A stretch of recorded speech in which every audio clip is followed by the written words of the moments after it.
Doma Sports Talk worldwide with some news from the world of boxing. So y'all know what time it is. You ain't in a rush to get concussed.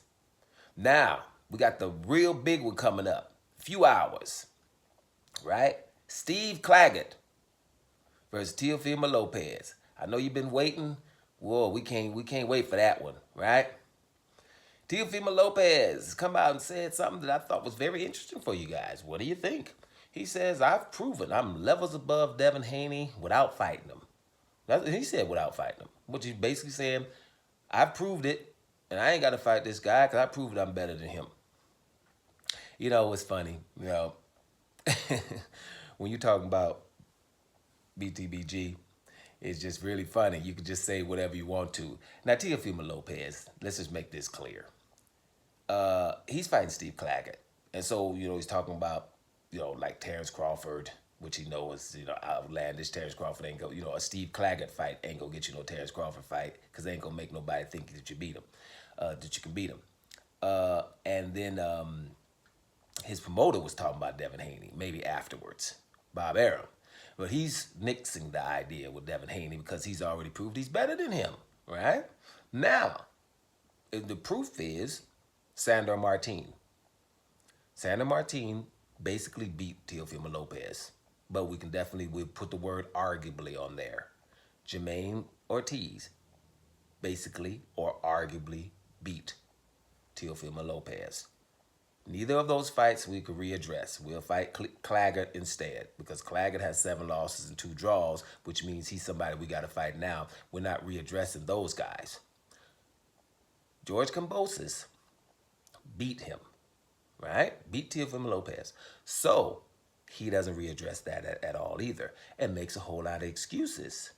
Now, he's told Deontay Wilder after the glove issue with Tyson Fury and the fact that he's 50 pounds heavier than Deontay Wilder, stop making excuses. Get over it, bro.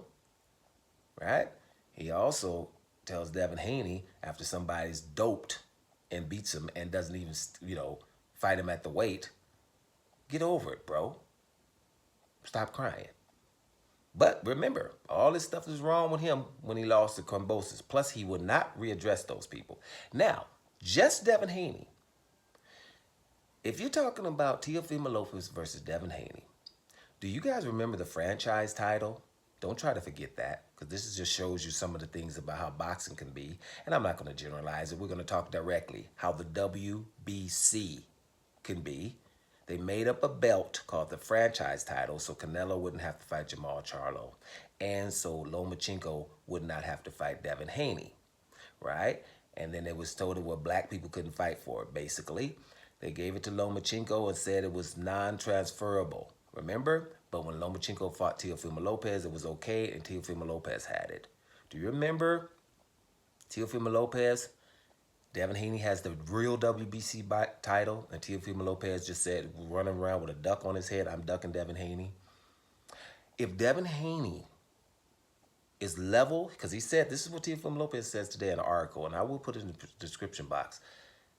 Devin Haney is a level below me. I don't need to fight him.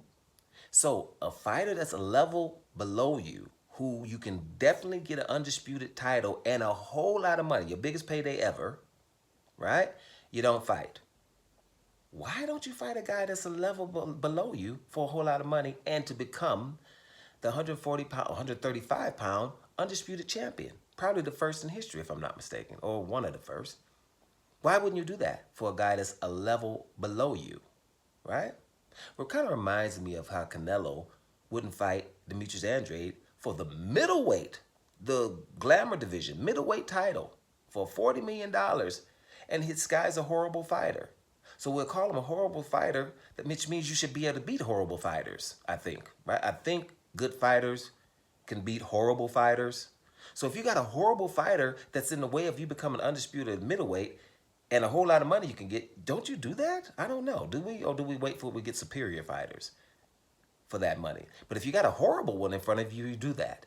If you got a fighter that's a level below you to get undisputed, don't you do that for a lot of money? So that's the point. When you're talking about a black guy, you can get away with that kind of stuff, right? And you're fighting Steve Claggett. Ain't nobody trying to see that. and everybody know it. So we're gonna just talk about these other guys like a Terrence Crawford, and his promoter's talking about a Devin Haney, but he don't want his promoter to be saying that open. That's why he comes in this article and makes sure I ain't fighting Devin Haney, right? I'm levels above him, so he ain't got to do that. You see what I'm saying? And it's unfortunate because, all fighters, start from zero. Like, for example, what I'm trying to say here is Teofimo Lopez. I like Teofimo Lopez. Used to, right? But I've just been watching him. It's a lot of, I'm like, okay, dude, you did that. You get away with that. Okay, get away with that. At some point, you're like, okay, I see how my man's rolling, unfortunately, and then they can't roll with that, right? Bottom line is Teofimo Lopez is tiptoeing through the tulips, right? There's a lot of fighters that he could be fighting, and he just ain't. Even that Josh Taylor, that was a wounded Josh Taylor, and he knew it. So he didn't want to fight Regis Prograis, and he could have got more money, and he fought Josh Taylor. So after, and then it looked like, oh, Josh Taylor is the one, right? So now you could just say, well, I beat Josh Taylor, man. Right? Josh Taylor got Jack Catterall issues. You know what I'm saying? You know what I'm saying? So that's what's going on there. So he took the weaker one. Because remember, that was before Regis Prograis got dominated by Devin Haney. So, your boy Teofimo Lopez is suspect. All he got to do is fight somebody. Jermaine Ortiz is sitting there. He ain't going to readdress that. Sandor Martinez, he's sitting there right now. And here's the deal. Tell the truth, everybody, before you're looking at me and it's a black guy telling the truth again and you don't like him. The ceremonial, stuff that goes on all the time. Would you rather see Teofimo Lopez in a rematch versus Jermaine Ortiz or a rematch versus Sandor Martin or Steve Claggett? That would have been just a simple thing. And both fights would have been sold real well because Jermaine Ortiz was so arguably, and you could show highlights from it, and Sandor Martin had him down a couple of times in the fight, so it was easy to sell. Teofimo Lopez is coming to make sure there ain't no questions. Like some of the great fighters do, like a Floyd Mayweather, when you just got a small little question mark there, and he goes back and fight those guys and make sure it ain't one. That's what he could be doing if he wants to enhance his legacy. But that's not the case because it's real easy when you just do that and try to say anything negative about someone of color because you've got certain fans that's going to be behind you regardless of what you're talking about. Don't let me start talking about politics because that's the playbook. So at the end of the day, we would like to just, watch Teofimo Lopez fight someone that has an opportunity to beat him. A 50-50 fight or a 55-45 fight, right? Canelo too, by the way. But he's going by that playbook. Unfortunately, you got to tell the damn truth, but y'all know what time it is here. Doma Sports Talk, worldwide. And I'm about to hear y'all.